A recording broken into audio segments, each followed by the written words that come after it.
It's the news coming in from Chicago, Illinois, and this is Black Social TV. Do click subscribe. I do remain Dennis the business right here for Black Social TV. Click like and the bell for notifications. A day does not go or a week does not go without any R.Kelly updates. And here we go, whereby a judge in R.Kelly's Illinois assault case has refused to give 100,000 US dollars back in the bail money to a Kelly friend who paid it back in February to secure the singer's release from county jail. Still, the judge says that the papers that the registrar, so say that Valencia Love signed, clearly indicated she could lose the money. Now, this lady that you can see in Sate just above the scroll, she once said that everyone has a right due process. Everyone is presumed innocent. When you fall to the bottom, no one is there. I'm just trying to be a friend. Never turn your back on a friend. I help everybody.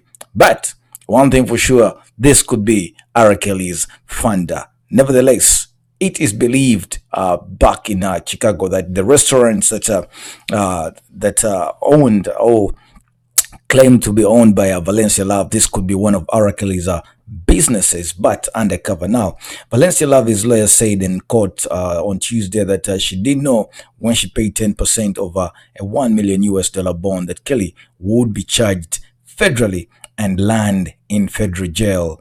John Collins said Love, that is Valencia, now fears losing all the money as charges against Kelly stuck up. But the judge, Lawrence Flood, read sections of the papers Valencia Love signed, warning the bond money could be used for Kelly's legal fees and that she may never see it again. Now, this is really, really absurd. The thing is, when you look at this case, there's a lot in it. You cannot know who the funders are, but as the case goes on and on, you will know that it has certain funders that the world did not know about. R. Kelly is not broke, but he has to.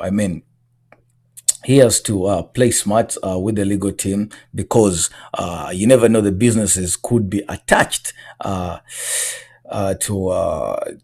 his case, and he could actually live out totally broke, right? So you must understand that anything that you need to know about R. Kelly, or that anything that you want to comment, you can go to the commentary section. Who in the world comes up with a 100,000 US dollar bond just to bail out R. Kelly?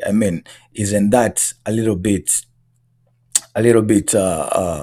absurd and surprising? The prosecutors at the Layton Criminal Court building had not spelled out how much they wanted to increase Kelly's bond, but the move was largely symbolic in the light, and the circuit judge, that is still Lawrence Flood, declined to do so, calling the request a moot point, given that Kelly is already being held without bail on both of the federal indictments. The other thing is, the judge also rejected the bid by this lady, Valencia Love, for the return of 100,000 US dollars, saying she has no legal basis to ask for her bail money back in this point of the case. Now, Valencia's also Anthony continued to argue in a 4-page motion that it made no sense for the money to sit in deposit, just in deposit, if Kelly is being held without bond in the 2 federal cases. Anyway, now, this lady is a restaurant owner who described herself in court paperwork filed in February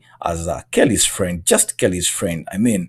I just pray that all of us had friends like that one. Now, John Collins wrote that Love was unaware of any additional ongoing investigation at the time she posted the bond. We are talking R. Kelly, who is 52 years of age right now, appeared in court dressed in an orange jail jumpsuit issued by the Federal Metropolitan Correctional Center, where he's currently being housed. Now, R. Kelly kept his hands behind his back and did not speak during the brief hearing. As he was led out of the courtroom, Kelly turned toward supporters in the gallery and nodded silently. Kelly's lead attorney, Steve Greenberg, told the media that in the courthouse lobby that the prosecutors had no legal basis to ask for the increased bond, calling the effort the latest example of the embattled staff being treated unfairly by the legal system. And I quote the words of a Greenberg here: all we want is for R. Kelly to be treated like everyone else. Now, you see, it has turned off from getting bail for R. Kelly now to fighting for the treatment of R. Kelly being treated fairly in the Metropolitan Correctional Center. And so far, he's been treated differently. There has been a rush to the judgment. Kelly was first indicted in Cook County in February, weeks after State Attorney Kim Fox made the unusual public plea for any Kelly accusers to come forward, citing deeply disturbing allegations raised on the media. Four separate indictments in a Cook County charge the embattled singer, legally named Robert Kelly Sylvester, with assaulting one woman and abusing three others just years ago. Now, three of the alleged victims were underage at the time, according to the prosecutors. In the most serious blow of the one-time superstar, Kelly was charged in July in the federal courts in Chicago and Brooklyn. He was arrested as he walked his dog near his residence in Trump Tower, that is at downtown Chicago.